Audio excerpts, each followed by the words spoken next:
राहुल एक 30 वर्षीय IT professional था जो मुंबई में काम करता था। उसकी अच्छी सैलरी थी, लेकिन उसे पैसे बचाने और निवेश करने की ज्यादा समझ नहीं थी। वह अक्सर सोचता था कि कैसे अपने पैसों को सही जगह लगाकर भविष्य सुरक्षित बनाया जाए। एक दिन उसके दोस्त अमित ने उसे समझाया कि 2025 में स्मार्ट इन्वेस्टमेंट कैसे किया जा सकता है। एक शेयर बाजार और म्यूचुअल फंड। अमित ने बताया, राहुल, 2025 में टेक्नोलॉजी और ग्रीन एनर्जी सेक्टर तेजी से बढ़ रहे हैं।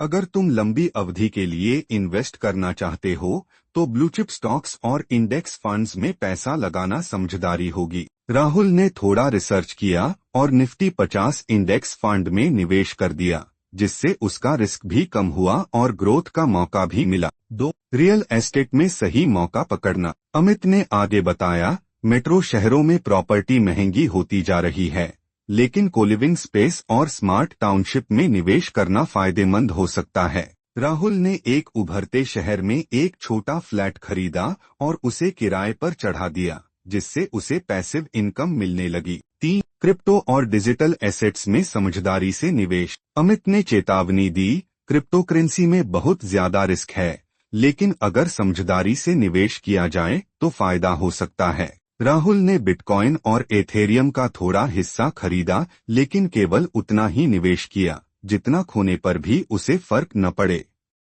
साथ ही वह CBDC, central bank digital currency पर भी नजर रखने लगा। 4. गोल्ड और बॉन्ड्स सुरक्षित निवेश के विकल्प। अमित ने उसे सॉवरेन गोल्ड बॉन्ड्स, एसजीबीज और डेट फंड्स के बारे में बताया। राहुल ने अपने पोर्टफोलियो का 15% गोल्ड बॉन्ड्स और 20% डेट फंड्स में डाल दिया ताकि बाजार की अस्थिरता से बचा जा सके। 5. स्टार्टअप और सिप धीरे धीरे बड़ा फायदा। राहुल ने सिस्टमेटिक इन्वेस्टमेंट प्लान सिप शुरू किया और एक छोटे से स्टार्टअप में भी इन्वेस्ट किया जो इलेक्ट्रिक व्हीकल चार्जिंग सेक्टर में काम कर रहा था। निष्कर्ष, कुछ सालों बाद राहुल ने देखा कि उसका निवेश बढ़ रहा है और वह आर्थिक रूप से सुरक्षित महसूस कर रहा है।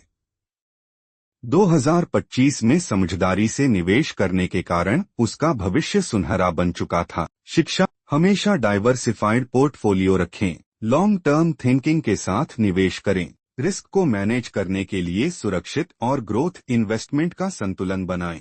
नए ट्रेंड्स को समझें, लेकिन बिना रिसर्च किए इन्वेस्ट न करें। क्या आप भी 2000